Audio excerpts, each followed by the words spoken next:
ఇప్పుడే జీ5 app download చేయండి. చూడండి మీ ఫేవరెట్ టీవీ షోస్ ఎప్పుడైనా ఎక్కడైనా. వాళ్ళే వచ్చి నిన్ను తీసుకెళ్లేటట్టు చేస్తాను. వాళ్ళు అడిగిన వాటిలో నువ్వు ఒక్కటి కూడా తీసుకురాలేదు. వాళ్ళు నన్నెలా తీసుకెళ్తారు? అదంతా నేను చూసుకుంటాను. కొన్ని నిమిషాలు నువ్వు ఓపికతో ఉండు.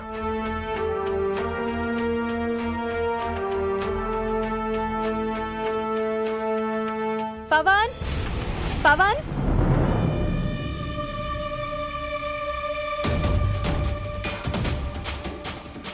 ఇంతకు ముందు నువ్వు నీ మొగుడొచ్చినప్పుడు కూడా నీ చేతిలో ఏమీ లేవు.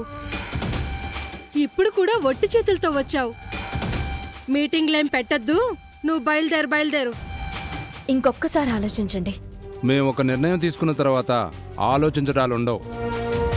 మా డిమాండ్స్ వర్కౌట్ కావాలి అంతే. మీరు అడుగుతున్నవి అన్యాయమైన కోరికలు అని మీరనుకుంటున్నారు.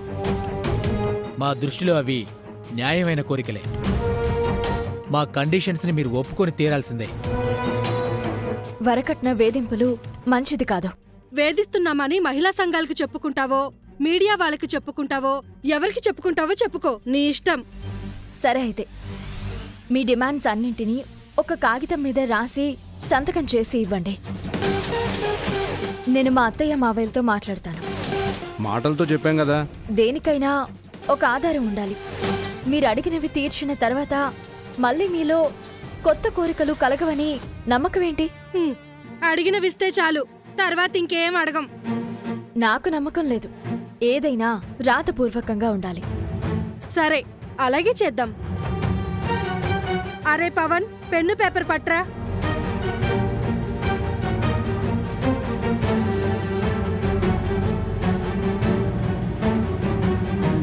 రాయండి.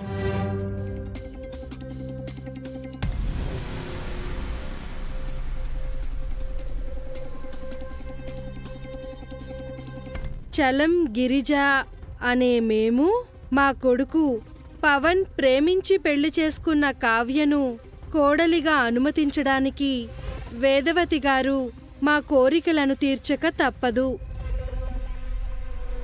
అవి ఏమనగా 1,00,00,000 రూపాయల కట్నం, సిటీలో 10 ఎకరాల స్థలం, సిటీలో 10 ఎకరాల స్థలం, బంజారా హిల్స్లో బిల్డింగు, బంజారా హిల్స్లో బిల్డింగ్, కాస్ట్లీ కారు. వీటితో పాటు మీరు మీ బిడ్డకు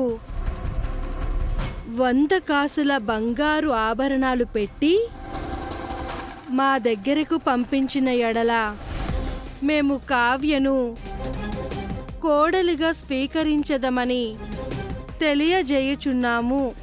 ఇట్లు చలం గిరిజ పవన్. మీరు చేయండి.